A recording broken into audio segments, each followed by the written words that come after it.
This is Podco Media Networks.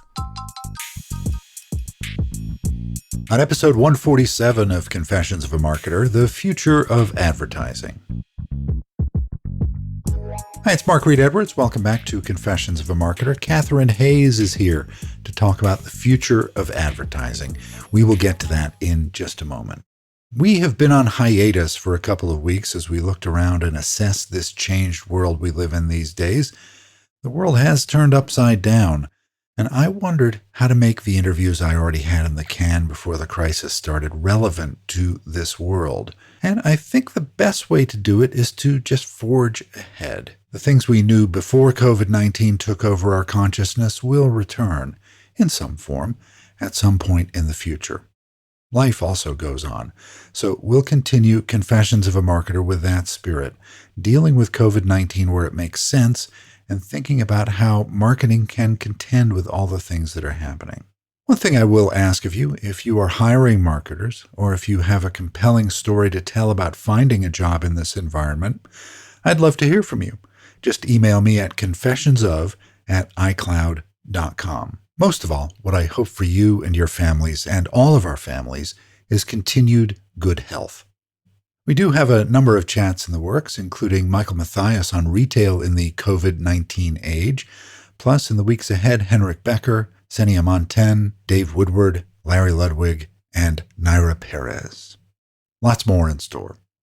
Okay, on to Catharine Hays. Catharine is an executive advisor, speaker, and co-author of Beyond Advertising, Creating Value Through All Customer Touchpoints, which synthesizes more than 200 diverse perspectives across disciplines and around the world, and yields a broader conception of the scope, practice, and value of advertising, encompassing every communication or point of interaction between a brand and a person. It is an important book. Catharine also previously served as co-founder and executive director of the Wharton Future of Advertising program. And if that weren't enough, she is also host of the CMO Spotlight on SiriusXM Channel 132, where she speaks with the world's top CMOs. We had a great discussion that I'm excited to share with you. Let's get to it.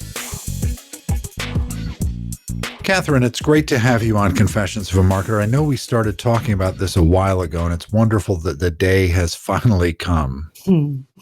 It's wonderful to be with you. I've been a big fan of the show for a while now, and since we spoke about it, I've of course tried to tune in that much more. So it's a privilege to be joining you on the show.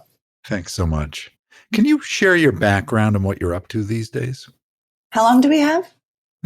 We've got just digital bits flying through the air right now. So as many as you want to use up, go ahead. I will try to give the short version. I was born and raised in Vermont, so that's very much a part of my roots, and in fact still have a place up there. So kind of a country girl at heart, but then went off to school in Europe for a few years and then to Georgetown School of Foreign Service.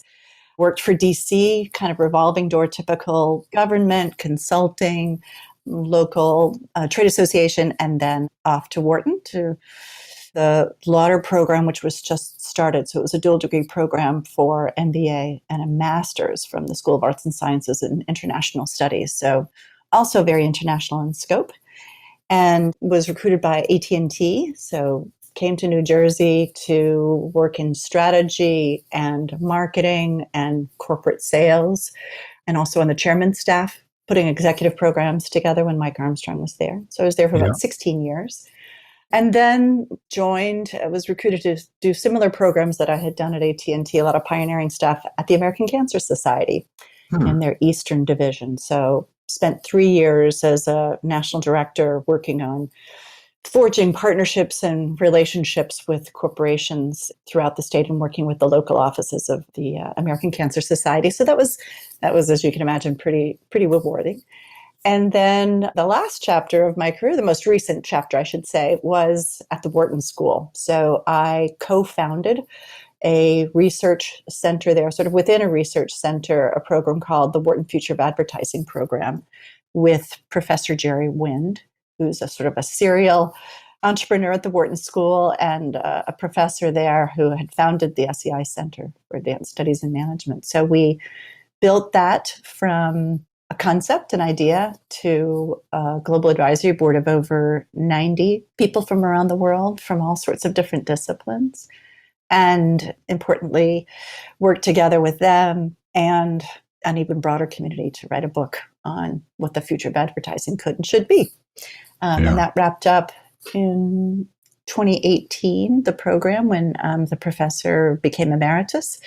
And so working on those concepts and working with executives and business leaders, getting the good word out still. If I look at your career, and from what I can glean from our discussion here and previously, is you like building things. That would be accurate. I'm absolutely a builder. I love pioneering.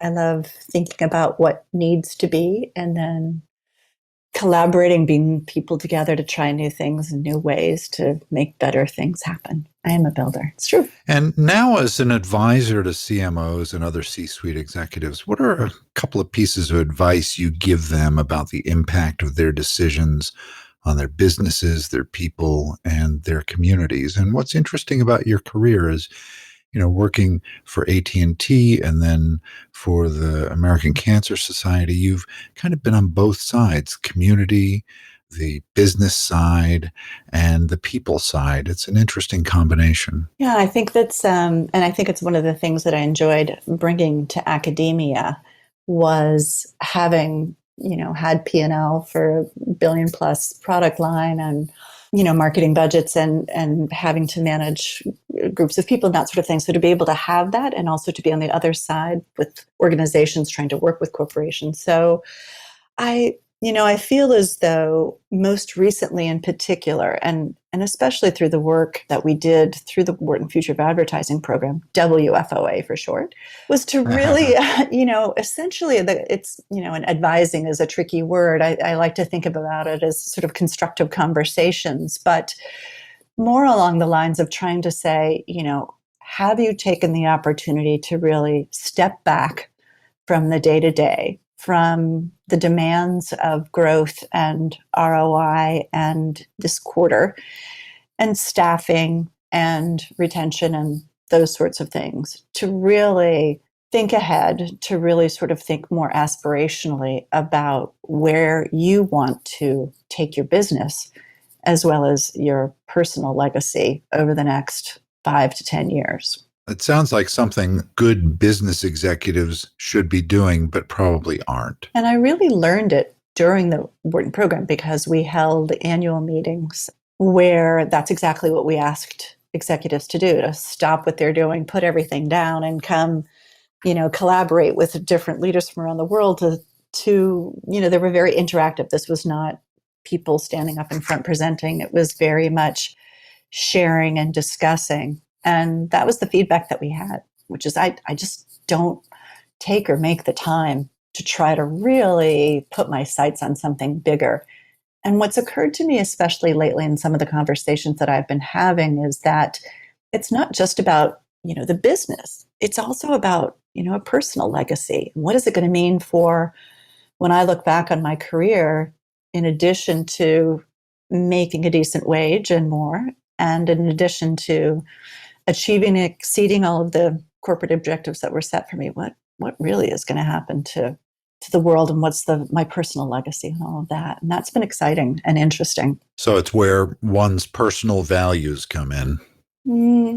It's certainly that. I think the other thing about it, Mark, is that it's also about the recognition, and this is sort of the bigger topic of what's I believe is important for companies and executives within them to think about, is both the intended consequences, the unintended consequences of what our businesses and corporations are having as an impact upon the world, upon people, upon communities, upon the planet, flora and fauna, and understanding that if there's not an awareness of what that currently is in a very holistic way, then we may be leaving a legacy that is not even something that we intended to, because we didn't make the time to really take a look at what those choices and resource allocations are doing and the impact that they're having. So it's a bigger thing than just personal values. It's also sort of understanding it's a sense of responsibility and awareness around the impact of what you're doing. Yeah. It's interesting because it's very easy as a leader to think about one's legacy, right? But whether you're being honest with yourself about it is the question. Yeah. And I guess I feel as though there's a wonderful opportunity, sort of, being honest with yourself. It's often helpful to have a mirror held up for you or to hold a mirror up to Yeah, yeah. yourself, right? And I feel as though we're at a point now where businesses are being held more to account for what's in that mirror, for what's being reflected. And I think you're probably familiar, as your listeners are, with the Edelman Trust Barometer that's presented Hmm. every year at Davos, this having been the 20th year that they've presented it. And it's sort of really coming into stark reality just how much businesses and corporations and thereby their leaders are being held account for what's going on in the world, both by what's happened, the impact that's happened, as well as the responsibility and the desire for business leaders to take the lead. I think they said something like the opinion was 74% of CEOs should take the lead in addressing some of these world problems. And 76% said, I trust my employer to do something about it. So it's sort of like everything else in the world, two sides of the same coin, or, the two parts of a sword where, it's an accountability and a responsibility, but it's also an opportunity too, to think more creatively, and to think with the notion of an and mentality as opposed to an either or mentality. Right. And that's always been the argument, for companies not being able to be environmentally aware is because they got to run a business and they can't do that. But now it's not an or, it's an and or a must. Mm-hmm. Mm-hmm. That's one of the things that, again, came out of the research and the work that we did at the program, is in bringing everybody together to think about this, is very much what happens when you do force yourself to say, okay, we're not going to make choices. We can't choose between, throwing out the baby and the bath. We're going to have to figure out how to. Did I make that analogy right? I'm not sure that I did. But how to really hold both of those, and that the outcomes that come of forcing yourself to think about how to achieve both at the same time, often in most cases, brings the results up for both that much more. It elicits more creativity. It engages people more. It challenges our better selves to sort of consider more broadly what the options are and what the outcomes could be. So there's a lot of goodness that comes from it that has some great spillover effect onto other parts of, the very real aspects of making a business run profitably. Yeah. Well, you can be profitable and ethical at the same time. You can hold both of those thoughts in your head. Right.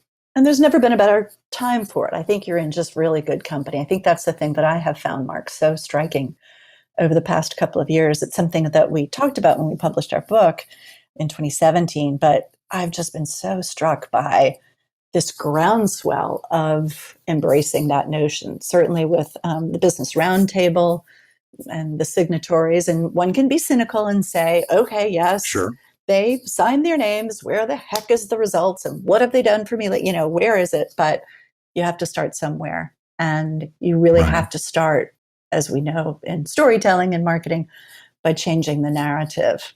And that, I really feel as though, is gaining far more traction than I've ever seen, and going beyond just sort of the do-gooders off to the side, but to some fundamental people, much less, the Wall Street, who is actually having Right. analysts on quarterly calls, much less saying, what's your sustainability policies? How are you building that into your practices?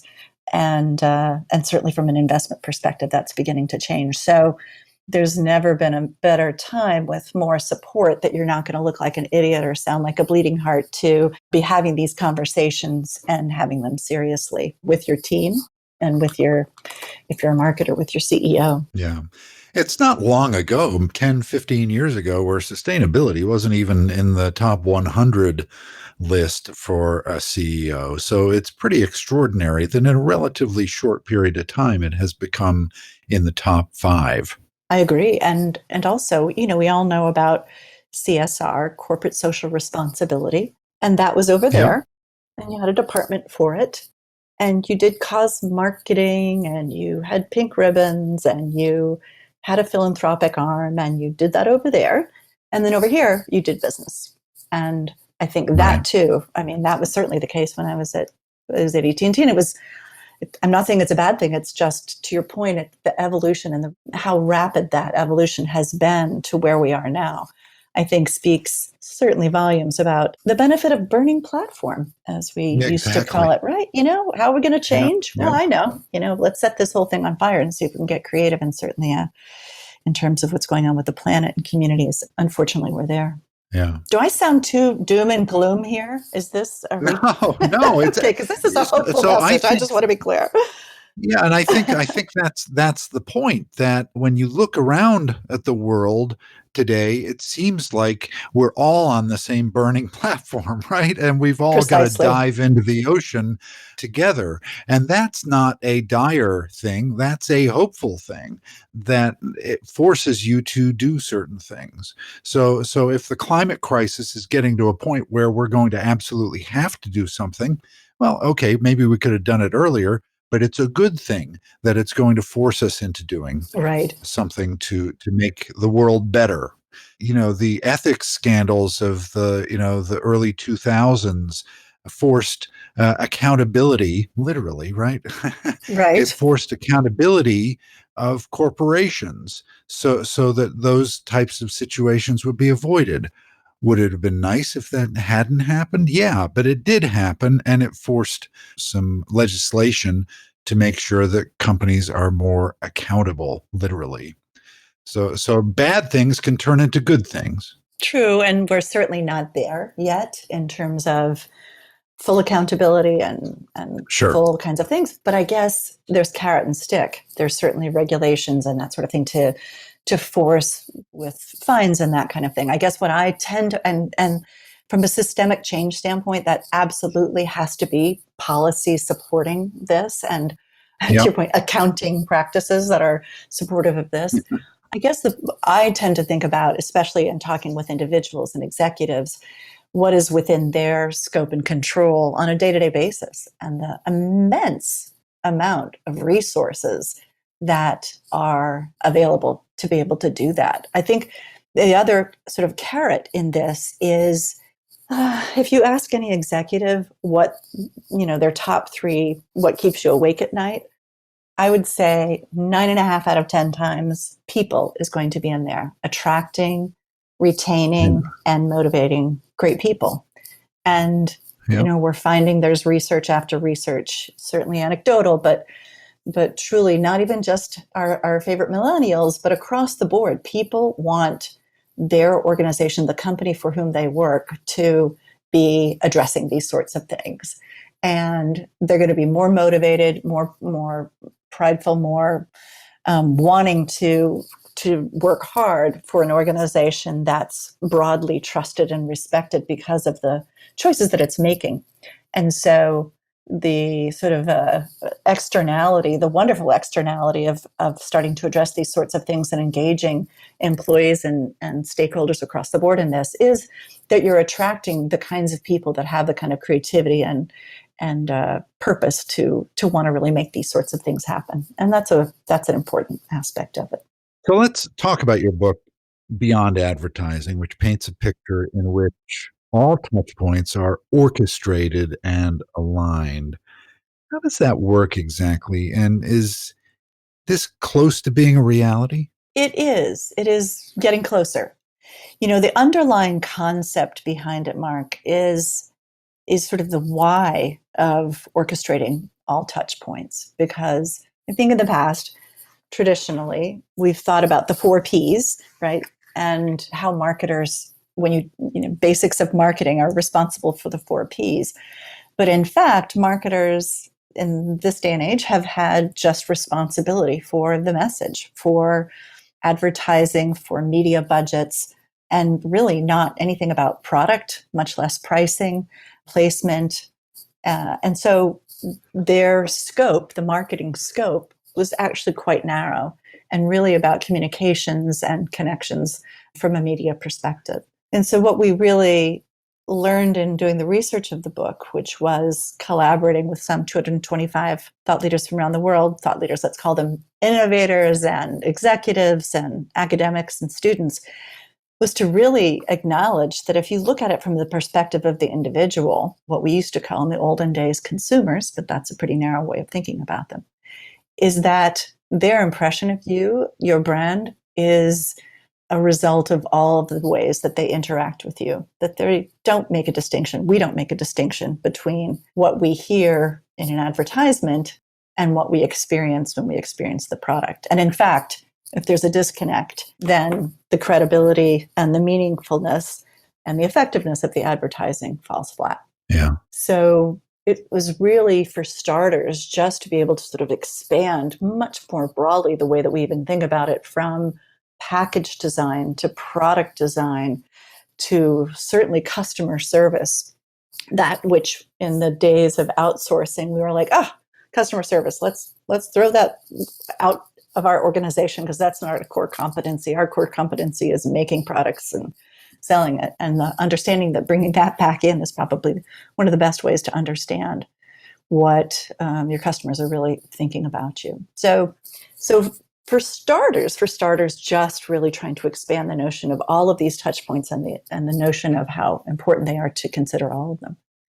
And then once you do that, you realize very quickly that if they are not orchestrated, if there's not coherency, they don't have to be exactly the same, but if there's not a sort of a strategic, coherent concept around them and orchestration for how they are brought to life at each stage of an interaction with a particular audience, customer or intended customer, then you're really not necessarily maximizing the effectiveness of how they all work together and the synergy that can happen between them.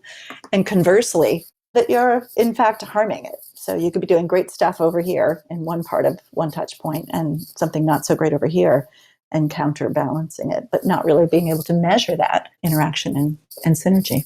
Do you think this phenomenon that you're describing is responsible for some of the mergers we've seen in the advertising business? Even within WPP, Wunderman merged with J. Walter Thompson, and so a great creative shop in J. Walter Thompson joined together with Wunderman, which is a great data shop, to get that more full view of the client's world. Do you think that's at play?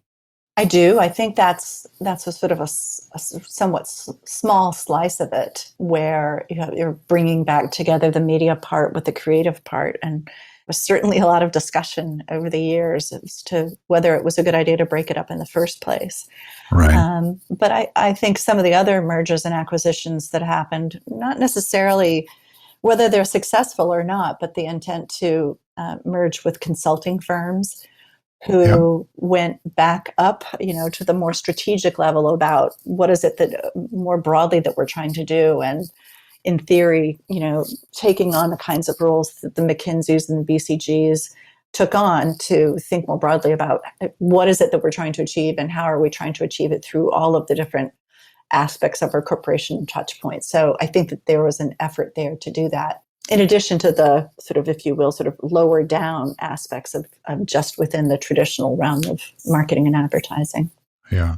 I talked with Mel Edwards, the CEO of Wunderman Thompson, back a few months ago. Mm-hmm. And that is one of her prime initiatives, is to become more of a consultant to her clients. Mm-hmm. Yeah, I've talked with some of my buddies at Edelman too, Jen Cohen in particular, who heads up their New York office, and how they think about in the past, not necessarily reactive, of course, that's a very simplistic thing, but thinking about public relations in a much more proactive and strategic and forward-thinking way about how the organization as a whole, because of course, with technology especially, it's not whether there's going to be a crisis or a breach, it's when and how big.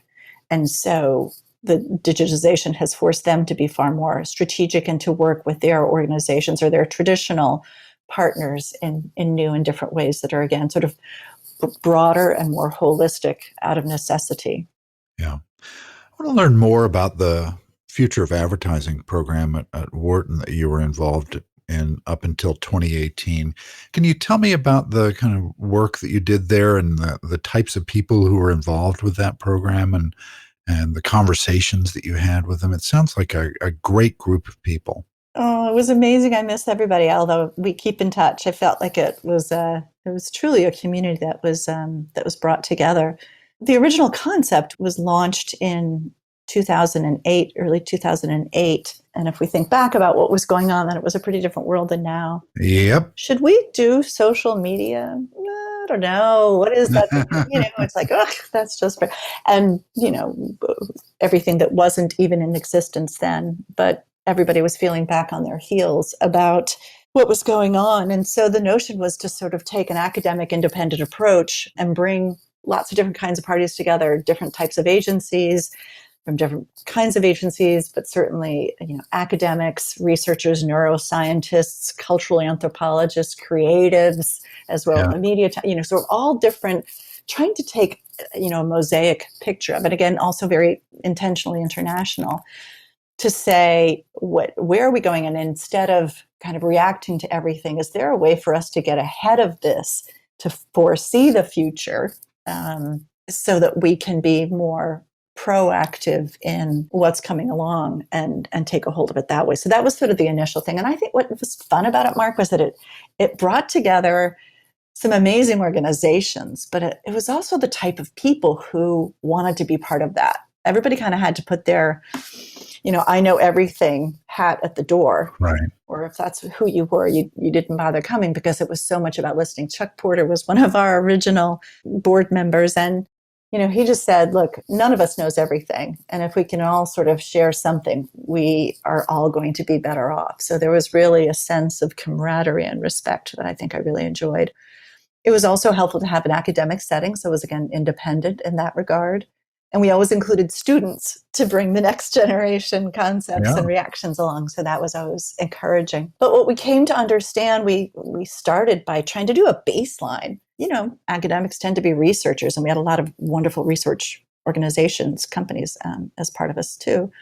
So, okay, here's what we're going to do. We're going to do a benchmark, a baseline. What do we know now about what works in advertising and marketing? So we can kind of get the ground solid, and then we can kind of take it from there. Let's do an ollie in free about all the research around the globe and pull it all together. And we had this massive conference at the end of 2008 where we did exactly that. I swear, a who's who of researchers, both on the private and public sector side of the academics as well as companies.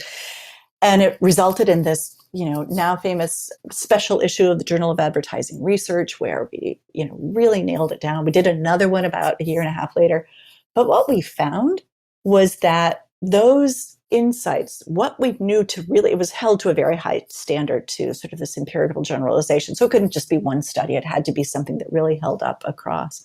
Was that what you could really prove about what worked were a lot of little pieces. And as a marketer myself, as a practitioner in the past, I was like, oh, that's nice. I know in this time period for this kind of TV audience, for this segment, for sure this is what works, but that's not going to really help me run my business. So that's really when we turned to what we became our signature project, which was Advertising 2020.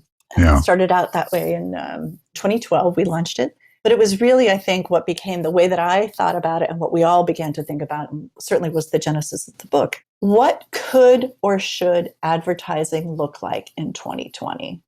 Not what will it be, not, no forecasting. It's like, what's the best it could be? What if we just stopped for a second and said, if we look out at that point 8 years, with all of that we're seeing coming across the horizon, what's the best it could be? What's that look like? What does that really look like? And then the second question was, what should we do now to get ready for that future? And if you imagine it, if you start to get ready now for that imagined future, you're actually co-creating it.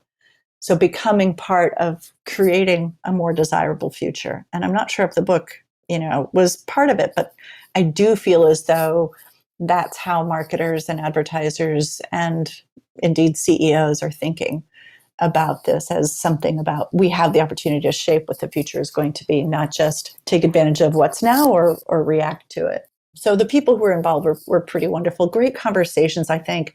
The format that we used was kind of lightning round, 10-minute max presentations of maybe 5 or 6 people from different vantage points on a particular topic, and then discussion of the whole room about what do we do with that, and then kind of coming out with some key takeaways for it. So very participatory, very, very much learning there. It was a great time. I loved it. Yeah.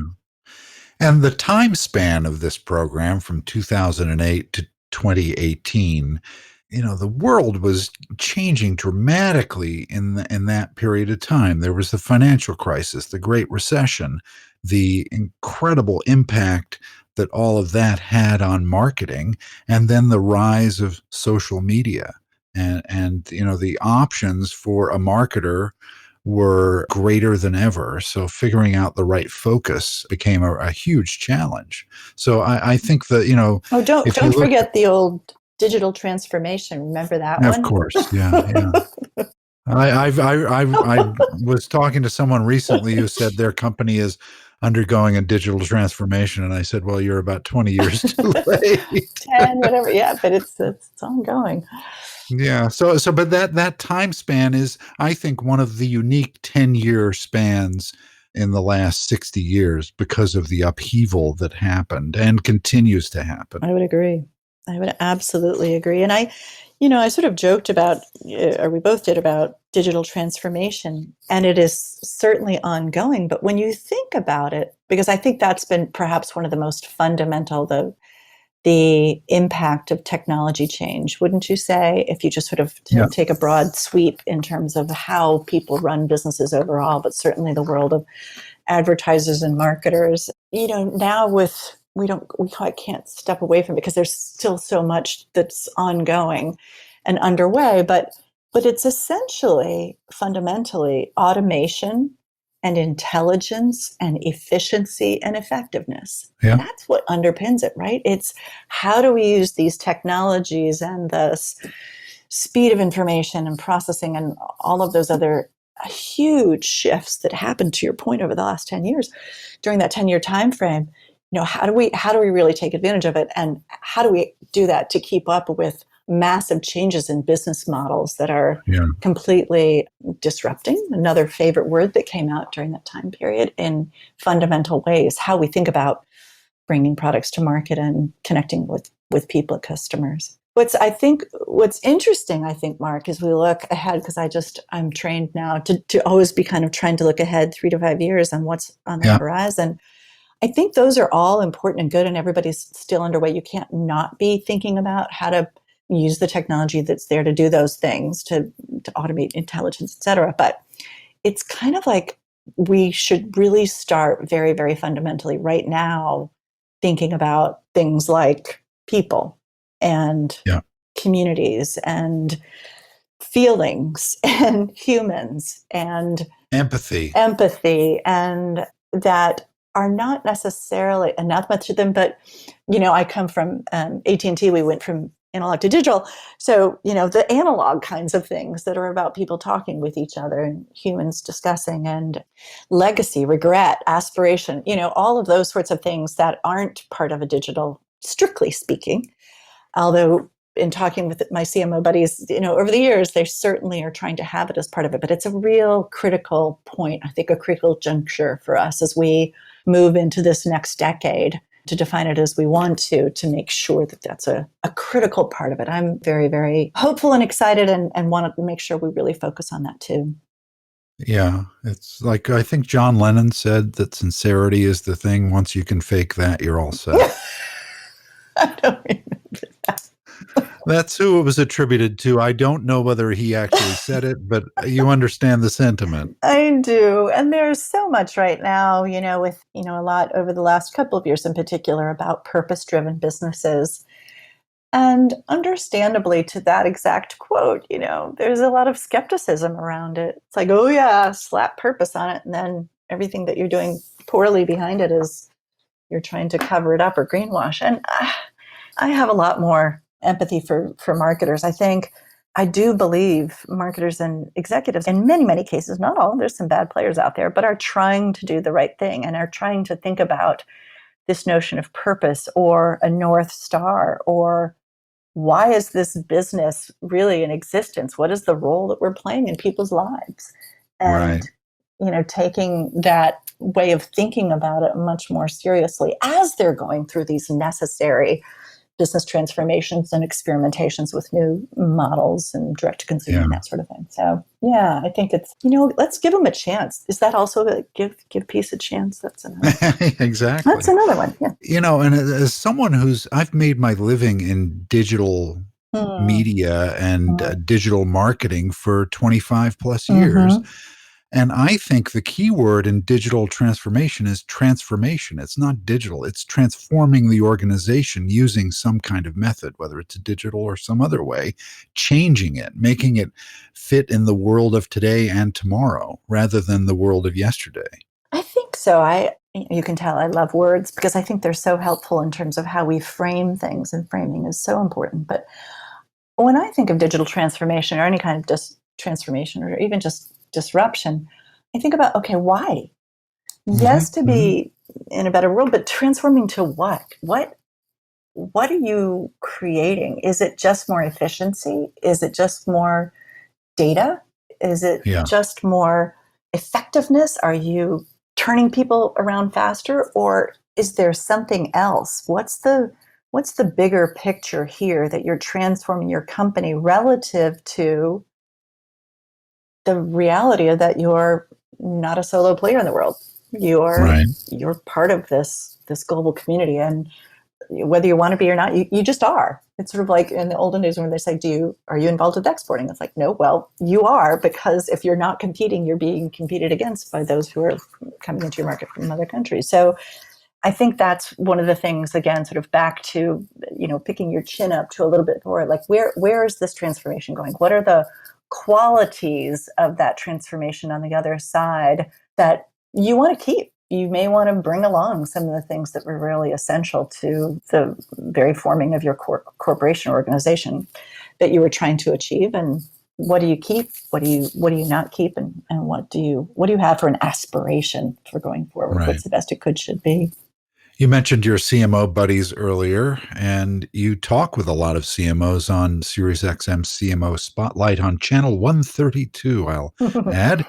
So what are some highlights of the discussions you've had maybe over the last year or so that pop into your mind? Yeah, and just thank you. Thank you for asking. I will give a shout out to my co-host, Jenny Rooney, who is the Forbes CMO network editor, actually, who was just promoted to now be responsible for all the different communities that Forbes have to think about them. Well, congratulations, Jenny. Yeah, she really did an amazing job in bringing together the CMO community as a network of people, of individuals, and that was very much her reporting style too, is to sort of get to the people behind it. And so that was the genesis of our show, which it started as Marketing Matters and a subset of that about 5 years ago. And then we branched off and did our own show. So for the past, I guess we've done it for 4 years.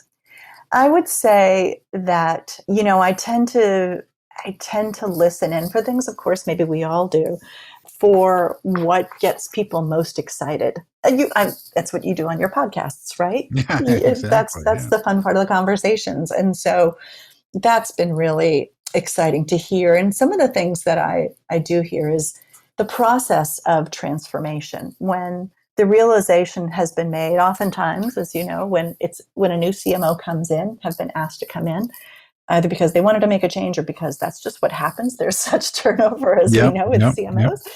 So the first thing they do is go on the listening tour, because they're marketers. And what else do marketers do but listen, right? And understand and try to figure out what's motivating people. So hearing about that journey and how they've gone about it, both internally and externally, internally in the organizations, as well as externally with their clients, has been fun. One of them was Gail Tifford, who is, I still believe, the Chief Marketing Officer for WW, formerly known as Weight Watchers. Yep.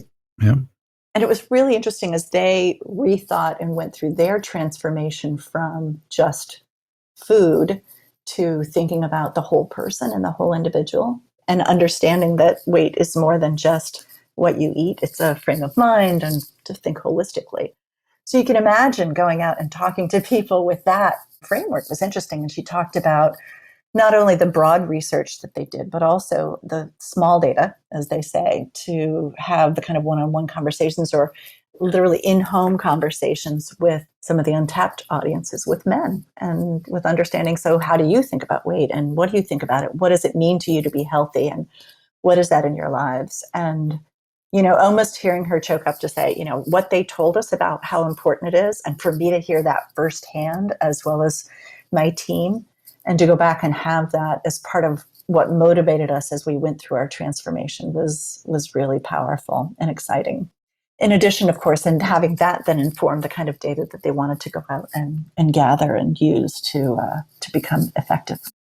The power of a story. Huh? The power of the story, the power of narrative. It's what's in people's heads, right? It's what interesting, not quite my CMO buddies, but of course I think about, those conversations. And when I was in Vermont this past week, I attended the Northeast Organic Farmers Association of Vermont, the NOFA conference in Vermont for 3 days. And they're all about what it says. It's their 49th annual meeting. They're coming up on their 50th, which is amazing. But that's really what they talk about. They're trying to find how to keep small farms alive in Vermont and understand how farms and communities and biodiversity come together. And so they're really thinking about changing the narrative about how people think about where they get their food, and the connection between food and who makes the food, and for the people who make the food and the connection to it. So indeed, the story matters so much. And I think that is one of the fun things that us marketers love,